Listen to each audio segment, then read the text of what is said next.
Jaunsardze ir interešu izglītības forma, kas veicina patriotismu, pilsonisko apziņu un biedriskumu jauniešu vidū. Protams, neizpaliek arī fizisko spēju un disciplīnas sekmēšana. Šajā nedēļā vecākās grupas jaunsargi uz rudens nometni pulcējās Kaugurmuižas Zemesardzes bataljona teritorijā, lai vairāk apgūtu tieši praktiskās iemaņas. Plašāk par to nākamajā sižetā. Visu gadu garumā jaunsargi ļoti daudz laika pavada mācību klasēs apgūstot teorētiskās zināšanas, kaut tikai tāpēc, ka ziemas sezonā ātrāk iestājas tumšais laiks un nav iespējams piedalīties tik daudz atraktīvās nodarbībās kā vasaras sezonā. Līdz ar to uzkrāts daudz zināšanas, tomēr nepieciešams apgūt arī praktiskās iemaņas. Pirms ziemas sezonas rudens brīvlaikā jaunsargi gadu tiekas rudens nometnēs, kur apgūst ko jaunu un parāda to, ko tad ir iemācījušies iepriekšējā gada laikā. Šogad nometne notiek Valmierā Zemesardzes 22. kājnieku bataljona Kaugurmuižu teritorijā. Šajā nometnē mēs atkārtojam visas tās savas prasmes iemaņas un, protams, ņemam arī padziļināt kaut ko vairāk, jo šī 3. līmeņa nometne, tas ir priekš Jaunsardzes augsts līmenis jau. Jaunsargi nodarbībās ne tikai apgūst zināšanas un iemaņas, kuras nemāca skolā, bet pārbauda spēkus aizraujošos pasākumos mācībās un gūst pieredzi, kas tālāk noder jebkurā jomā. Lai gan liela daļa jaunsargu savu nākotni saista ar militāro karjeru.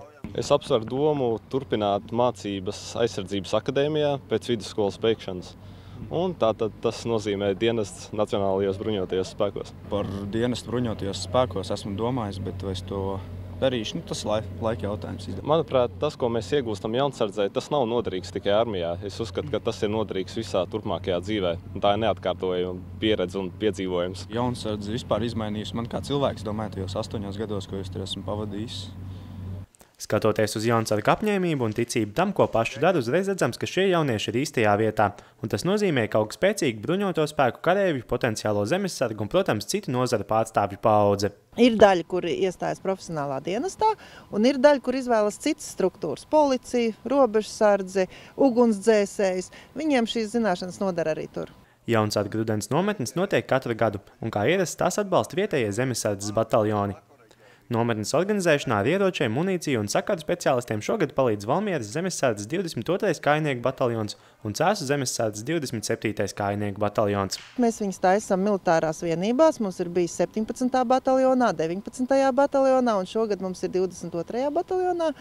Un šeit sabrauc vecākās grupas jaunsargi un instruktori pamāca tādas lietas, kuras varbūt skolā uz vietas nevar izdarīt. Šaušana ar mazkalibra ieročiem, ierīnas mācību, fizisko spēju un disciplīnas sekmēšana ir tikai dažas no karavīra pamatiemaņām, ko šajā nedēļā jaunieši apgūst Kaugurmuižā. Šajā nometnē mēs esam likuši uzsvaru uz 5 ļoti būtiskām lietām, izvērtējot, kas, teiksim, karavīram ir tas pats primārais. Jā. Protams, kad tā ir šaušanas prasme. Šaušanā mums ir 2 nodarbības nedēļas laikā, katra nodarbība 2 stundu garumā. Katrai vienībai. Otra lieta ir individuālās kaujas iemaņas, jeb laukaujas iemaņas, lai zina, kā karavīrs kustēties, kā uzvesties attiecīgās situācijās. Protams, karavīri nevar iztikt arī bez sakariem. Līdz ar to speciālistu pavadībā tiek apgūta arī sakaru mācība. Kā rīkoties ar rācijām, kā tās programmēt un kā veikt sarunu procedūru.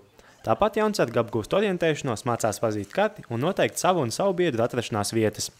Nemazāk svarīgi ir arī ierīnas mācība, jo karavīram taču reizēm gadās nonākt arī kādā parādē. Uz nometni kopumā ieradušies ap 200 jauniešu ar lielāku un mazāku pieredzi, un visi kā viens atzīst, ka šeit gūtās zināšanas ir vērtīgas. Mēs bijām tā kā 2 draudzenes, vienkārši bija tā kā skolā tā kā iespēja iet jaunsargos, un mēs izlēmām tā kā kaut ko jaunu pamēģināt. Tā arī iesākās viss. Man vislabāk patīk, piemēram, tie laukaujas iemaņas, orientēšanās, sakari. Interesanti. Rudens nometnes laikā jaunsargi vēl mācās un apgūst jaunas iemaņas, bet jau pavasarī daudz pildīs 2. kontrolu vingrinājumu daļu un Nacionālo bruņoto spēku vienības profesionālā dienesta karavīru vadībā kārtos testus, lai iegūtu 3. līmeņa beigšanas apliecības.